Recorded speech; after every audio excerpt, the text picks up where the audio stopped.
watching CT'22 with Eric Parker, sponsored by Hartford Healthcare. Welcome back. It was the summer of 2021 that the NCAA changed its rules, allowing student athletes the ability to make money off their names, images, and likenesses, something that's come to be known as NIL, name, image, likeness. At the University of Connecticut, UConn Athletic Director David Benedict hired Jason Bietighofer to help student athletes navigate this new world. He joins us this morning. Jason, thank you for being with us here on CT'22. I guess I want to just start with this. People have probably heard the term NIL if they're college sports fans, but what does it really mean?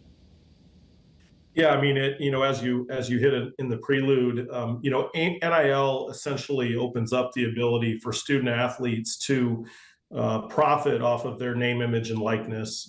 Prior to July of last year, as you mentioned, student athletes were prohibited from those type of activities, and which really systemically was an issue from the standpoint that the rest of the student body population can take advantage of those opportunities. So, getting into this space has been really exciting. As you mentioned, it's a new territory. It's only been online here for just under a year and a half, and we're seeing a lot of activity, a lot of really prominent activity in this space, in the form of national sponsors partnering with some of our women's basketball athletes. Gatorade and Page being, one prominent example of that. But it really crescendos down to other opportunities as well, from the standpoint of student athletes, maybe partnering with local brands, influencing on social media.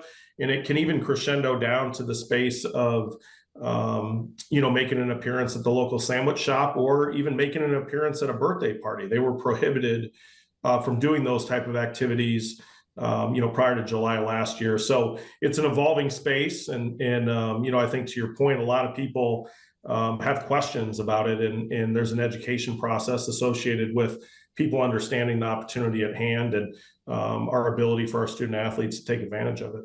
So let's use the big example first, and then I want to break it down to athletes maybe people aren't as familiar with. But let's use Paige Bueckers and the big Gatorade endorsement. I think a lot of us are used to seeing all sorts of endorsements with athletes. But prior to this NIL change, as a star player on the University of Connecticut women's basketball team, Paige couldn't have done any commercials for Gatorade for money before this, correct?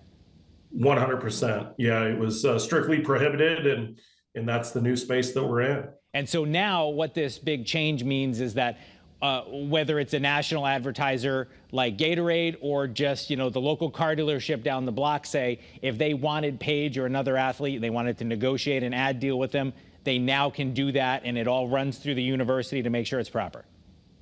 Yeah, absolutely. Those the deals, the NIL deals, actually, to your point, are constructed via the student athlete and that business entity. So we're not in the business of approving or denying, those type of opportunities.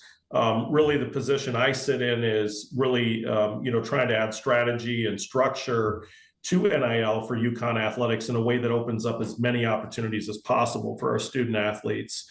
So that's really the role that I play here in the department, and we're aggressively pursuing as many avenues as possible to present opportunity. Well, you have this new website, and I want to talk about it in just a moment because it is a great way for people to connect with the athletes. But just as much as we hear so much about the coaches, whether it's Gino Auriemma or the swim team coach. They're recruiting the best athletes to come and play at UConn. How big of a question is NIL from those athletes now that it's there? Is that something they want to know about these opportunities and what the university will do to help them? Yeah, I think it varies from each, based on the sport. For some of our sports, it's definitely front and center related to the recruiting process. And student athletes, you mentioned women's basketball, you mentioned men's basketball, especially in those two verticals. Student athletes want to know what opportunities could be made available to them here. You can't make any inducements or promise opportunity. But they really want to know the structure and strategy that exists here in athletics, and the landscape too. I think one unique identifier for UConn is that we don't have a lot of competition here. I most recently worked at the University of Washington, where, the Seahawks and the Kraken and the Mariners, those programs are front and center. But really, when you look at those two programs here in the state of Connecticut, UConn basketball is the show. And, the notoriety and prominence of our student athletes really allow a great landscape for them to capitalize on NIL opportunities. So you have this new website. It's through the Open Doors platform. I think we have some video we can show our viewers of what the website looks like. A number of UConn athletes listed on there. You can click on the individual names or pictures to find out. It says what team they play for. And then it actually lists out prices.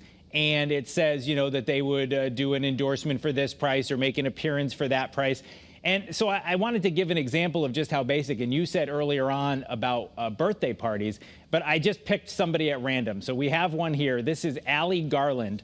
She's a senior on the volleyball team. I did a little bit of research. I didn't know a lot about the volleyball team, but she's very, very good at volleyball. She's like their star senior. For $25, she'll make an appearance. So Jason, you're telling me if she agreed, I could hire her to come down to my beach in Old Lyme, and my volleyball team would just crush everybody. If Allie was into it, we could come up with that arrangement.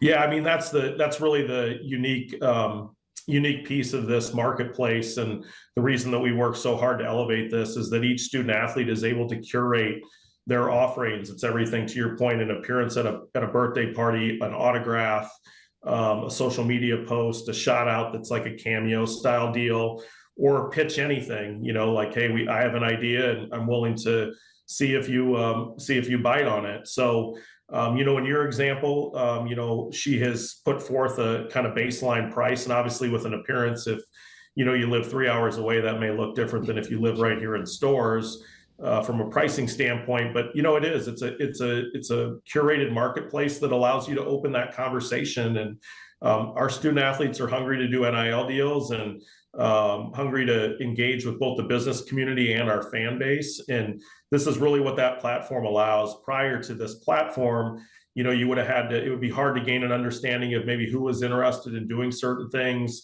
How do I contact them? Do I DM them on Instagram and things of that nature? This really creates a seamless way to explore our student athlete population and to execute a transaction similar to what you're mentioning.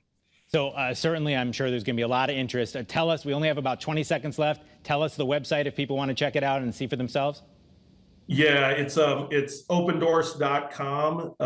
And then you basically just search UConn, and it'll pull up our marketplace front and center. And our student athletes are right there front and center. And to your earlier point, you can point and click. Perfect. And make it happen. Hopefully people will check it out. We're all out of time. Jason Biedenkopfer, thanks for joining us. We'll be back with more CT'22 right after this.